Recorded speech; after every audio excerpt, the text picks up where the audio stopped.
Hello friends, welcome to home food recipes. આજે આપણે બનાવશું વેજ લોલીપોપ, જે ખાવામાં ખૂબ જ ટેસ્ટી લાગે છે. એને બનાવવું પણ ખૂબ જ ઇઝી છે. તમે આને એઝ અ બ્રેકફાસ્ટ સર્વ કરી શકો છો કે પછી નાના બાળકોના લંચ બોક્સમાં પણ આપી શકો છો.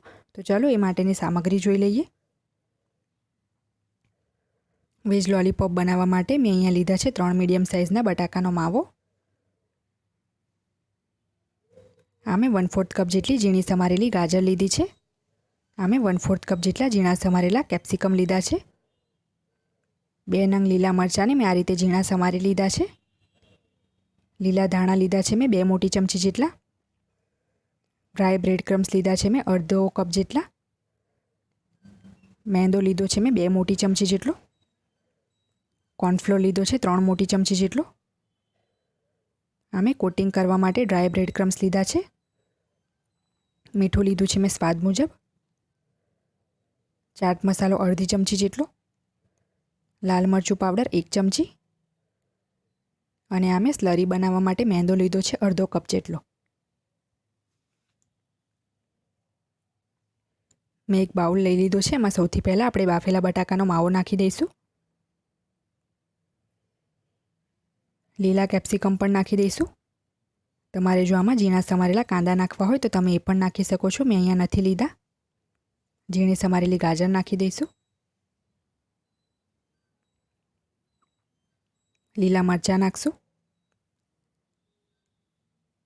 લીલા ધાણા નાખશું. કોર્નફ્લાવર નાખશું. મેંદો નાખશું. મીઠું નાખશું. મીઠું મેં અહીંયા સ્વાદ મુજબ લીધું છે. લાલ મરચું પાવડર નાખશું. ચાટ મસાલો નાખશું. અને હવે આપણે બધું જ સારી રીતે હાથથી જ મિક્સ કરી લેવાનું છે. આપણે જે રીતે લોટ બાંધીએ છીએ એ રીતે આને બાંધવાનું છે. તો આના બાઇન્ડિંગ માટે આપણે એમાં ડ્રાય બ્રેડ ક્રમ્સ પણ યુઝ કરવું પડશે. તો આમે અડધો કપ જેટલા બ્રેડ ક્રમ્સ લીધા છે, જે આપણે આમાં નાખી દેવાના છે અને લોટ જેવું બાંધી લઈશું આપણે.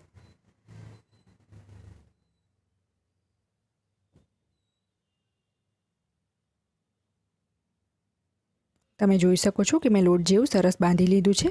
તો હવે આપણે થોડુંક પોર્શન હાથમાં લઈને ઓવલ શેપના રોલ બનાવી લઈશું. તમે ચાહો તો રાઉન્ડ શેપ પણ આપી શકો છો. મેં અહીંયા ઓવલ શેપના રોલ બનાવ્યા છે. તો સેમ આ જ રીતે આપણે બાકીના બધા જ બોલ્સ રેડી કરી લેવાના છે. તમે જોઈ શકો છો કે મેં ઓવલ શેપના બોલ્સ બનાવી લીધા છે. તો હવે આપણે આને ડીપ કરવા માટે મેંદાની સ્લરી બનાવશું. તો આ મેં પ્લેટ મૂકી દીધી છે, જેમાં આપણે મેંદો નાખી દઈશું. 1 ચમચી જેટલું મીઠું નાખશું. અને અડધી ચમચી જેટલો કાળા મરીનો પાવડર નાખશું. હવે આપણે એમાં થોડું થોડું પાણી નાખીને એની ડ્રોપિંગ કન્સિસ્ટન્સીની સ્લરી બનાવશું. મેં અહીંયા 1 કપ જેટલું પાણી લીધું છે.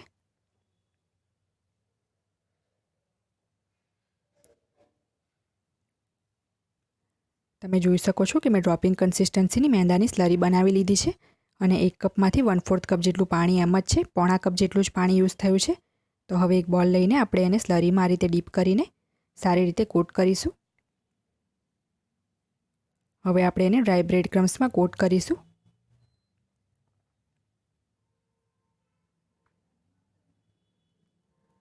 હવે આને એક પ્લેટમાં મૂકી દઈશું આપણે. અને બાકીના બધા જ લોલીપોપ આપણે આ રીતે રેડી કરી લેવાના છે.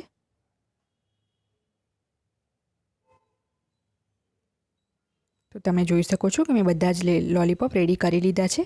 અને જો આને બેન્ડ કરતી વખતે હાથમાં ચોંટે તો તમે થોડુંક તેલ હાથમાં લગાવીને પણ એને બેન્ડ કરી શકો છો. મને જરૂર નથી લાગી એટલે મેં એમનેમ જ એને બેન્ડ કર્યું છે. તો આ બધા જ વેજ લોલીપોપ આપણા રેડી થઈ ગયા છે.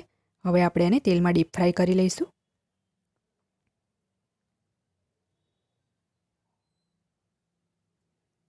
અને આપણે તેલમાં ફ્રાય કરવા પહેલાં બધાને એક વખત સારી રીતે આ રીતે હાથમાં લઈને દબાવી દઈશું, જેથી બ્રેડ ક્રમ્સ સારી રીતે એના પર ચોંટી જાય અને જે એક્સેસ વધારાના બ્રેડ ક્રમ્સ હોય નીચે પ્લેટમાં જ પડી જાય.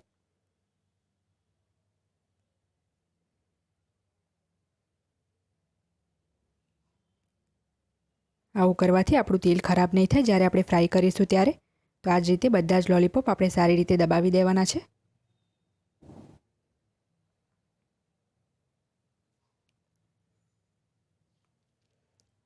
મેં પેનમાં તેલ પણ ગરમ કરવા મૂકી દીધું હતું. તો હવે એક પછી એક લોલીપોપ આપણે આમાં નાખીને ફ્રાય કરવાનું છે અને ધ્યાન રાખવાનું છે કે તેલ સરસ ગરમ હોવું જોઈએ. જો અગર તેલ ઓછું ગરમ હશે તો લોલીપોપ બધું જ તેલ એબ્ઝોર્બ કરી લેશે. એટલે એકદમ ગરમ તેલમાં જ આપણે એને ફ્રાય કરવાનું છે અને શરૂમાં આપણે ચમચો નથી મારવાનો. આ રીતે એને હેન્ડલ પકડીને હલાવવાનું છે તો બધી તરફથી ઇવનલી ફ્રાય થઈ જશે. તમે જોઈ શકો છો કે સ્લો ફ્લેમ ઉપર મેં લાઇટ બ્રાઉન કરી લીધા છે. તો હવે આપણે આને ટિશ્યુ પેપર ઉપર કાઢી લઈશું જેથી જે વધારાનું તેલ છે એ એબ્ઝોર્બ થઈ જાય.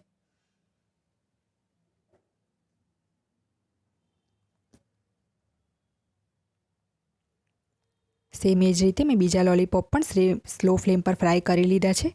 તો આને પણ આપણે ટિશ્યુ પેપર ઉપર કાઢી લઈશું.